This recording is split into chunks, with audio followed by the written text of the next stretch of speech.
solución de los problemas concretos de la gente, ¿no? Entonces, esto de anticipar las elecciones es ponerle a una situación económica y social muy compleja la incertidumbre adicional de 3 meses de proceso electoral, ¿no? Cuando no había ninguna necesidad de adelantarlo.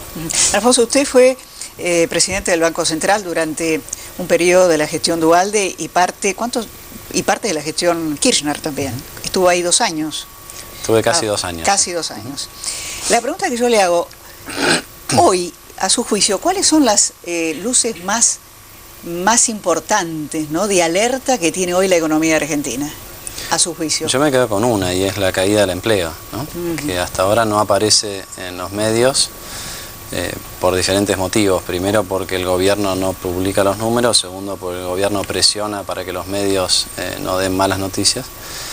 Y tercero, porque durante el verano hubieron esfuerzos de algunas empresas que usaron el eufemismo de una vacación adelantada, una suspensión temporaria, pero eso lógicamente se va acabando, ¿no? Cuando uno mira cómo ha ido cayendo la cadena de pagos en el interior y en otros lugares también del país, en centros urbanos, hay comercios, hay industrias con caídas del 40, 45, 50% en las ventas. La verdad que es milagroso pensar que una caída del 50% de las ventas no va a tener un impacto en el empleo, ¿no? Por eso nosotros advertimos con tanta preocupación ya en diciembre del año pasado que había que adelantarse a los acontecimientos, que había que hacer una baja muy fuerte de impuestos, generalizada, retenciones, pero otros impuestos también, como impuesto al cheque, los aportes patronales. Y fundamentalmente insistíamos en que aquel comerciante que le cae 50% el volumen, por lo menos que el Estado lo ayude bajando el componente impositivo del costo laboral. Entonces, que antes de echar al 15% de su planta, deje de pagar la mitad del aporte patronal, ¿no? Esto sí hubiera sido una contribución del fisco nacional a aliviar los problemas, no lo que anunció la Presidenta ayer. Bueno, una cosa que yo quería preguntarle, porque hubo una serie de anuncios del gobierno con fondos del ANSES, ¿no? Un plan para comprar, no sé, desde bicicletas hasta autos, electrodomésticos. ¿Eso ha funcionado? ¿No funciona? No, ¿cuánto dinero se fue? ¿A dónde se fue? La respuesta es que no sabemos, porque entre otras cosas, cuando se estatizaron los fondos de las AFJP, se estableció que iba a haber un órgano de control al cual el ANSES le iba a informar qué era lo que estaba haciendo con esos fondos, y eso no está en funcionamiento. Entonces no tenemos manera de saber ¿La famosa comisión de control no está en funcionamiento? No. Fíjese que en este decreto que nos contaba Pinky en el bloque anterior, cuando uno ve el articulado, en el artículo 5, hay una falacia parecida a la Comisión de Control y Seguimiento del ANSES. Se establece que el Poder Ejecutivo Nacional, los gobiernos provinciales que adhieren a este decreto de necesidad de urgencia y los municipios establecerán los mecanismos para controlar que los fondos lleguen a donde tienen que llegar, ¿no? Entonces, ¿qué va a pasar acá? Va a pasar lo mismo que venía pasando hasta ahora. Esto es como sembrar la sospecha. Es mucho más que eso. Esto es como tomarle el pelo a la gente, ¿no? Y claro, esto es lo que decíamos hace un rato, provocar al campo. Digamos, no puede sorprender que el campo no lo haya tomado bien esto, porque no solamente se pone a los gobernadores y a los intendentes en contra del campo, sino que además se termina de decidir que las retenciones no se van a tocar. Y esto se hace clara el mismo día en que la oposición estaba yendo por los mecanismos institucionales en el Congreso a una discusión acerca de las retenciones. Y no nos olvidemos de una cosa. Sí. Hace poco tiempo la Presidenta se jactó diciendo, bueno, si hubieran aprobado los 125 estaríamos todos mejor. Bueno, si podríamos estar todos mejor, ¿por qué no la Presidenta, que tiene los mecanismos para hacerlo, no manda al Congreso una ley para bajar las retenciones? Es todo un sinsentido realmente. Bueno, cuando uno toca el tema de las retenciones, se dice, bueno, si no tenemos el ingreso a las retenciones, falso. Pero no terminé. Es falso, no, porque estamos hartos de ese argumento de que no vamos a poder hacer esto y esto, va a haber un agujero fiscal. ¿Eso es falso? Porque no probemos, o sea, la pobreza no para de aumentar. Llevamos 3 años con aumento de la pobreza, a pesar de que el crecimiento del PBI hasta hace relativamente poco era alto, digamos. No hay distribución del ingreso. Eso está bueno para la tribuna, pero no sucede en la práctica, digamos. Los fondos de las retenciones se utilizan en otra cosa, como por ejemplo en los subsidios del Ministerio de Planificación Federal, que no hacen más que favorecer, al fin de cuentas, casi a los que más tienen, ¿no? Entonces, queda muy bien decirlo desde la tribuna y cómo vamos a hacer la mesa de los argentinos, pero ¿sabe qué? La gente ya se dio cuenta, ¿sí? La gente, la preocupación que tiene, son dos preocupaciones: la inseguridad, que no le maten a un hijo, que no le maten a un hermano, que puedan salir a la calle tranquilamente, y que el sueldo no les alcanza para llegar a fin de mes. Son las dos cuestiones, ¿no?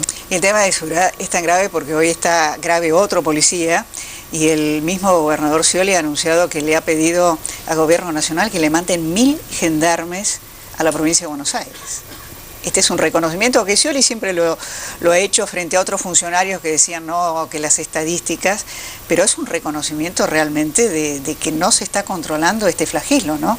Que además tiene consecuencias sociales y económicas. Es decir, en los lugares donde no hay seguridad, los lugares no progresan. Esto alguna vez se lo escuché al alcalde Giuliani, que decía, cuando yo di seguridad a la ciudad de Nueva York, los barrios más pobres, como en el Bronx, Brooklyn, empezaron a progresar, porque todo el mundo ponía su pequeño negocio, se instalaban, y esto es lo que no se entiende tampoco en la Argentina. No se entiende esto y no se entiende que la violencia venga desde arriba, ¿no? Cuando uno lo escucha, sobre todo al expresidente desde el atril, mandar esos mensajes de antinomia y de división, se comprende que la gente esté exasperada, que la gente esté ansiosa, y sobre todo los que tienen alguna dificultad que terminen haciendo lo que no tienen que hacer, ni que hablar de lo que es el impacto que tiene la droga, el paco en la cuestión concreta de la inseguridad, ¿no? Ahora, estos problemas yo no creo que se resuelva con 1000 gendarmes, digamos. Me parece que lo que hace falta acá es sentarse, discutir y poner en práctica una solución, digamos, completa y abarcativa, ¿no? Tampoco se le puede decir a la gente, bueno, con 1000 gendarmes resuelvo el problema. No es así. El problema es mucho más complejo. El problema es de seguridad, pero es económico, es social, es político, ¿no? Alfonso, usted va a ser candidato de la coalición cívica, candidato a diputado en la ciudad de Buenos Aires. ¿Qué clima ve? ¿Qué posibilidades de alianza ve? Las dos grandes figuras parecen ser Michetti y Carrió. ¿Cuál es su interpretación de esto, que es una de las claves electorales del próximo mes de junio, si es que se aprueba en senadores? Sí, nosotros lo primero que decimos es que la verdad que la preocupación de la gente en estos momentos no son las listas, ¿no? Me parece que las listas son la excitación de los políticos que están tratando de encontrar su lugar. Y de los periodistas también. Y ni que hablar de los periodistas, ¿sí? Sí. Que a veces quieren armar ellos las listas antes que los partidos. Además, sí, ¿no? Sí.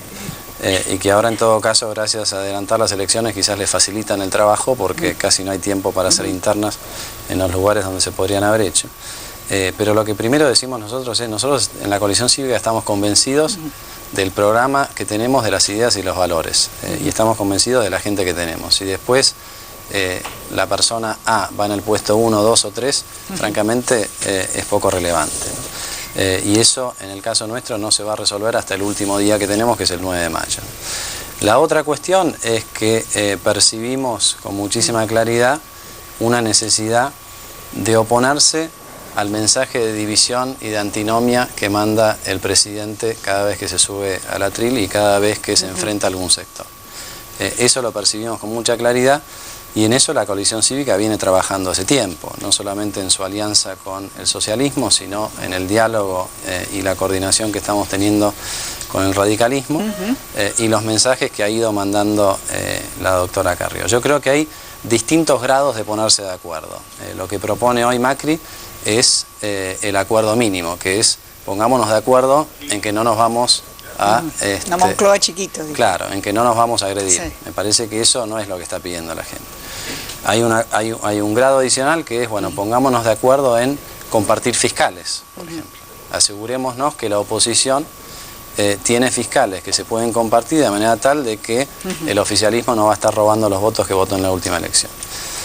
Hay un acuerdo más importante que es esta idea de fijemos una agenda de 10 puntos a tratar en el Parlamento cuando la oposición sea mayoría, y tengamos el compromiso de que vamos a estar todos detrás de estos 10 puntos. Esa es la apuesta de ustedes. Y plebiscitamos. La apuesta de Máxima es compartamos alguna lista. Bueno, yo creo que está todo abierto, digamos. Falta muchísimo tiempo para el 28 de junio. Falta ahora mucho más tiempo para el 28 de junio que el tiempo que faltaba 10 días atrás para el 25 de octubre. Alfonso, muchas gracias. Gracias a vos. Bueno, y ahora seguimos el tema del campo y qué es lo que puede pasar.